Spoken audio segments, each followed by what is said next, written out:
मुझे लगा कुबेरपति आ रहे हैं तो कुछ लिफाफा लुफाफा लेके आएंगे। और भी फूल लेके ही आए। एक बार फूल हटा के देख लेना, अंदर भी छुपा हो सकता है भाई साहब। माला में माल है। भिवानी से पधारे मेरे पिताजी लाला मामन चंद गुप्ता जी, माता जी राजेश आए हैं भिवानी से। राजेश की अर्धांगिनी है। पहले भिवानी वालों का अभिनंदन कर दूं क्योंकि ये किसानों के बीच से 125 किलोमीटर चल के यहाँ तक पहुँचे। एक बार तालियां बजा के उनकी थकान दूर करनी चाहिए। रमेश सिंह के लिए मेरे पास शब्द नहीं है, सत्येंद्र सत्यार्थी के लिए शब्द नहीं है। ये दोनों वो कर्मयोगी हैं जो इस छात्रावास को संचालित करते हैं। जितनी तालियां हो सकती है इन दोनों के लिए आप बजाएंगे तो मुझे अच्छा लगेगा।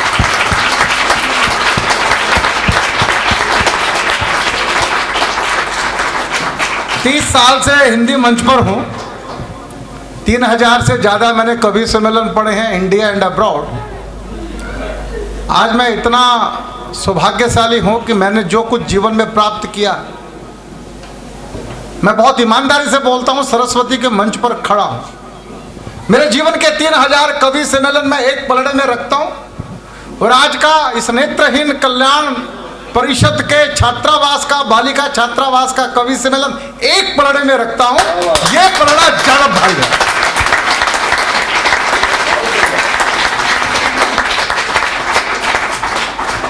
इस तरह की अनुभूति हो रही है आज के इस कवि सम्मेलन से। मेरे 3 अनुज, उनके जीवन का आज बहुत बहुमूल्य दिन है। इनका और मेरा जन्म एक माँ की कोख से तो नहीं हुआ, पर ये तीनों मेरे लिए सगे भाई से कम नहीं है। मैं आपको बता वाह वाह वाह। और मैं इसलिए प्राउडली कह सकता हूं कि भिवानी परिवार वो परिवार है, संस्था नहीं है, परिवार है। मतलब मेरा आंखों का इशारा समझते हैं कि राजेश चेतन सोच क्या रहा है। दिनेश गुप्ता को मैंने नहीं कहा था कि यहाँ आके कंप्यूटर लैब बनाओ, मैंने नहीं कहा था यहाँ आके लाइब्रेरी बनाओ। रसिक गुप्ता जी ने मुझे फोन किया था और कहा था कि एक दिव्यांग अंतर्राष्ट्रीय दिव्यांग आश्रम पे भिवानी परिवार मैत्री संघ एक कवि सम्मेलन स्पॉन्सर कर दे। हम लोग 75 बूंदे आजादी के अमृत महोत्सव की कर रहे हैं। हमने कहा कर लीजिए, कोई बात नहीं। बाद में मुझे जब मैंने दिनेश जी को कहा कि हम तो वहां कवि सम्मेलन कर रहे हैं, तो बोले वो कंप्यूटर लैब का काम थोड़ा सा तेज करवा देते हैं, दोनों काम साथ साथ कर लो। तो राजेश चेतन क्या सोचते हैं, क्या करते हैं, दिनेश उस काम को कर देते हैं। तो सबसे पहले तो मैं बिट्टू को और दिनेश भाई को बहुत बधाई देता हूं उनकी 25वीं सालगिरह की। आपने एक मैसेज दे दिया, एक लैंडमार्क खड़ा कर दिया कि सिल्वर जुबली कैसे मनानी चाहिए। और क्षमा चाहता हूं सांबर जी से, देर से हम उनकी सिल्वर जुबली मना रहे हैं। 1 साल ही लेट है, ज्यादा लेट थोड़ी है। उसमें हमारी गलती भी क्या, कोविड था। कैसे मनाते? तो आज एक नहीं 2-2 सिल्वर जुबली हैं। हाँ। और संजय जैन साहब मेरे अनुज हैं, उनका जन्मदिन है। तीनों के हमने केक ला रखे हैं बड़े बड़े। बाद में केक को हम काटेंगे नहीं, भारत की परंपरा काट पीट के नहीं है। हम बांटने वाले लोग हैं, भंडारा करने वाले लोग हैं, लड्डू बांटने वाले लोग हैं, पूड़ी बांटने वाले लोग हैं। केक भी बांटेंगे, केक को काटेंगे नहीं। बिल्कुल भाई साहब, क्या बात है। कुछ करेक्शन तो हो ही जाए। मुझे कविता के लिए कहा है। अब ये माइक जब सामने होता है तो मेरा कविता का मन होता है कभी कभी बोलने का। महिलाएं बहुत अच्छी होती हैं, महिलाएं बहुत अच्छी होती हैं। जब तक माँ होती है तब तक बहुत अच्छी होती है। जिस दिन सासू माँ हो जाती है, उस दिन भी अच्छी होती है। आपके अनुभव होंगे साहब, बहुओं से पूछ के देखो, आपको क्या पता। जिस दिन सासू माँ हो जाती है ना जाने क्या हो जाता। परीक्षा में सवाल है, भगवान राम को वनवास हुआ, सीता जी को जंगल क्यों जाना पड़ा? तो बेटी ने लिखा, रोहिणी की थी, जब घर में 3-3 सास हो तो जंगल ही ठीक है। ये महिलाएं जो होती है दिल की बड़ी कठोर होती हैं, बहुत कठोर। पुरुष दिल का बड़ा कोमल होता है। क्यों मीनाक्षी? महिलाएं दिल की बड़ी कठोर होती हैं। मना कर रही है।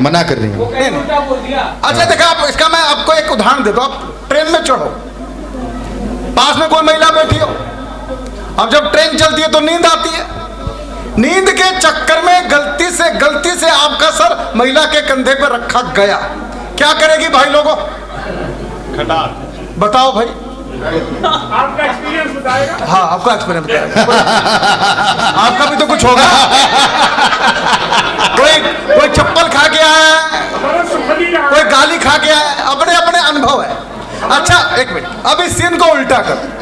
भाई नींद तो नींद है, गलती से महिला को नींद आ जाए और उसका सर आपके कंधे पर आ जाए। भाई साहब को मथुरा उतरना था पर आगरा तक चला जाए, पर डिस्टर्ब नहीं करे। लेकिन एक बात कहना चाहता हूं, ये महिलाएं नहीं होती तो घर घर नहीं होता। हम भी नहीं होते। हाँ, ये महिलाएं नहीं होती तो हम भी नहीं होते। नारी शक्ति को प्रणाम करता हूं। ओशो ने एक बात बड़ी मस्त कही, हर पुरुष में नारी है, हर पुरुष में एक नारी होती है। अर्धनारीश्वर इसलिए कल्पना है, और जिस पुरुष में स्त्रीण गुण ज्यादा होगा वो कलाकार हो जाएगा। इसलिए इन सब कवियों के भीतर तो दो दो नारी है, इसलिए ये कवि है। आप अपनी बात खुद ही स्वीकार करते जा रहे हो। बलजीत जी पूछ रही है कि वो क्या है। पंक्तियां सुनिएगा। अगर प्यार करना है तुमको राम सिया सा प्यार करो। रोल मॉडल है भारत के। लोग कहते हैं ताजमहल मोहब्बत की निशानी है, मैं कहा करता हूं इसमें से मोहब्बत को अलग करो। ताजमहल एक निशानी है, मोहब्बत की निशानी तो हो ही नहीं सकता, क्योंकि शाहजहां ने मुमताज के मरने के बाद 3 शादियां और की। इसका नाम मोहब्बत कभी नहीं हो सकता। क्या कोई मोहब्बत की निशानी है, कोई मोहब्बत की निशानी है तो राम सेतु है। हमारे प्रभु राम ने सीता जी की याद में समुद्र के सीने पर पुल बना दिया, मोहब्बत की निशानी पर। विनय विनम्र देश के बड़े कवि हैं दयाल सिंह पंवार, और भी बड़े कवि हैं। दयाल सिंह पंवार को समर्पित करता हूं। दयाल सिंह पंवार जी का मेरा 25 साल पुराना रिश्ता है। दोनों ने एक मंच से न जाने कितने बार काव्य पाठ किया है। मैं सुनाता हूं, सुना। अगर प्यार करना है तुमको राम सिया सा प्यार करो। वनवासी हो गई पिया संग, सीता सा व्यवहार करो। और जंगल जंगल राम भटकते, सीता को किसने देखा? अश्रुधार नैनों से बरसे, विधि का ये कैसा लेखा? राम सिया का जीवन ही तो प्यार भरा नजराना था, माता पिता की आज्ञा का तो केवल एक बहाना।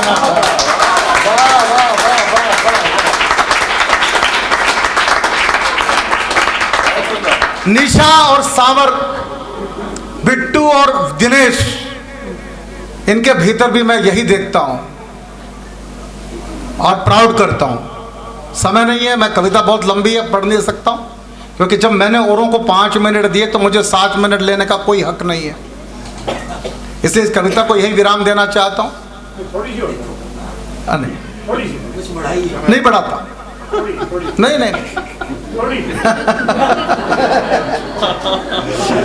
एक बस एक बात कहना चाहता हूं कि आज कंप्यूटर लैब लगाई है। पराग अग्रवाल भारत का एक बालक कल ट्विटर का सीईओ हो गया। Do you know? भारत के कोने कोने में पहले अग्रवाल स्वीट थी, अब इंटरनेट पे क्या रहेगा? अग्रवाल ट्वीट। अग्रवाल स्वीट से अग्रवाल ट्वीट तक का सफर। मैं जब अमेरिका गया था पहली बार 2012 में, भारत सरकार ने मुझे भेजा था, तो शाम को मैं न्यूयॉर्क में खड़े होकर बोल रहा था ऐसे ही। मैं बहुत चिंतन करता हूं, मनन करता हूं, तो मैंने उनको ऐसे ही बोल दिया था लपेटे में। मैं कहा थोड़े दिन रुक जाओ, अमेरिका के व्हाइट हाउस पर भारत का तिरंगा झंडा होगा। अब अमेरिका में खड़े होकर ऐसे बोलना कोई आसान है क्या? पकड़ा जाए आदमी। तो लोगों ने पूछ लिया कैसे कहते हो, तो मैंने उसका उत्तर दिया था। आपको वही उत्तर देके इस कंप्यूटर लैब को ये छोटी सी रचना मैं समर्पित करता हूं। जी। अमेरिका की कुल आबादी 32 करोड़ है। 32 करोड़ की आबादी में 40 लाख हिंदुस्तानी पहुंच चुके हैं, अब आप मुझे ईमानदारी से बताओ, अगले 4-5 साल में हम लोग कितने हो जाएंगे?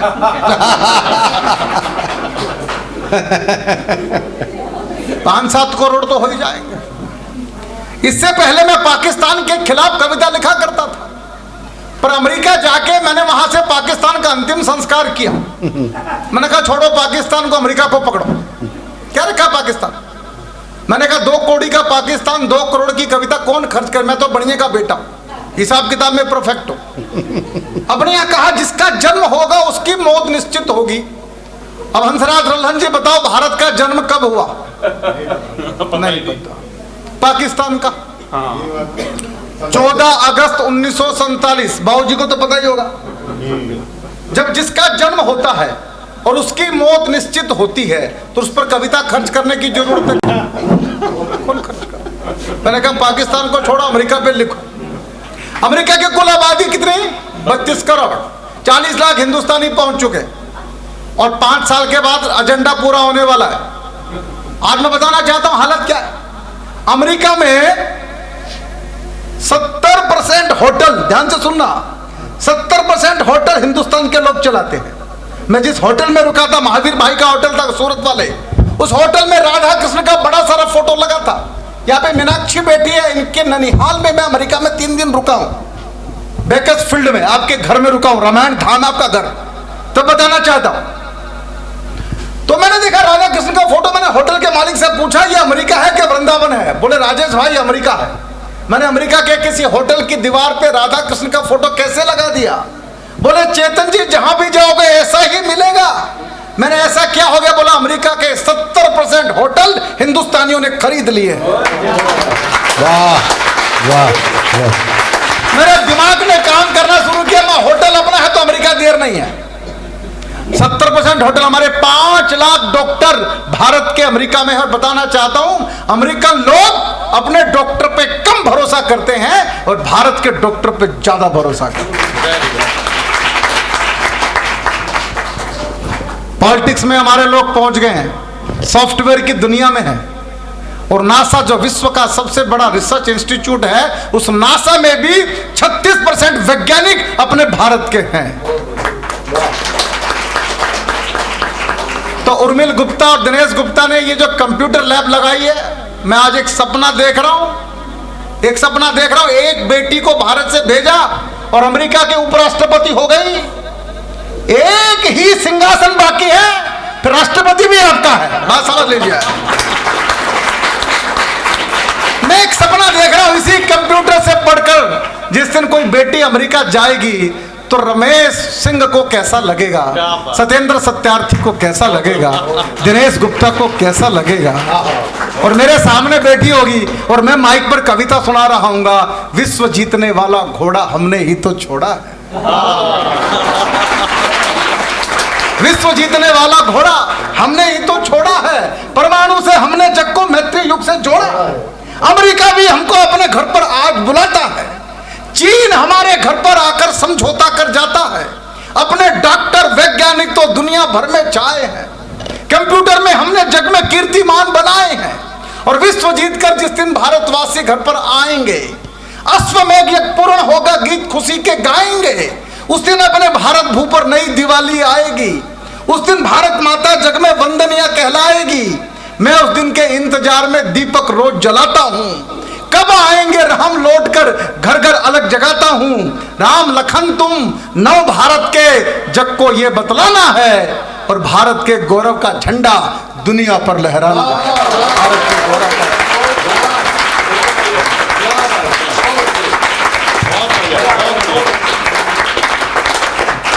मैंने फाउल किया है, इतना मुझे पढ़ना नहीं चाहिए था, लेकिन आपने इतना उत्साह दिया कि मैं भी शुरू हो गया कि कोरोना के बाद माइक मिलता कहाँ है। बड़ी मुश्किल से तो माइक मिलता, और इतने अच्छे लोग एक्सपोर्ट क्वालिटी के कहाँ मिलते हैं यार। इतना बढ़िया सुनने वाले लोग कहाँ मिलते हैं। मैं तो रसिक गुप्ता से कहूँ हर महीने कवि सम्मेलन कर लिया करो यहाँ पे। हाँ ये तो भाई साहब, जब भिवानी परिवार स्पॉन्सर के लिए तैयार है तो अपने को क्या दिक्कत है, हम तो ठालनी पड़े भाई ओके, अब हम यहाँ से एक छोटा सा समारोह करेंगे। आप सब लोग अपने स्थान पर बैठे रहेंगे। मैं चाह तो रहा था कि टेबल के आसपास सब लोग आ जाएं, पर स्थान नहीं है। पंडाल होता तो शायद ऐसा कर लेते। तो पहले हम एक जो आर्किटेक्ट है, शिल्पी है, हम शाहजहां नहीं है जिसने ताजमहल जिसने बनाया था उनके हाथ ही काट दिए थे। Do you know? पता आप लोगों को? हम इतने अत्याचारी नहीं हैं, हम सनातनी हैं। हमने लोगों को देना सीखा है। जिस शिल्पी ने इस लैब को बनाया है उसका अभिनंदन होना चाहिए कि नहीं होना चाहिए? उसका सम्मान होना चाहिए कि नहीं होना चाहिए? बताओ, करेंगे नहीं करें? शशि भूषण जी है, हमारे आर्किटेक्ट है। आया इतने कम समय में आपने ये काम किया है। हमारे मोदी जी पूछते हैं सम्मान करें कि ना करें? सबने हाँ कर दी तो करेंगे। तो आइए, आओ जी शशि भूषण। सबसे ज्यादा तालियां इनके लिए बजनी चाहिए।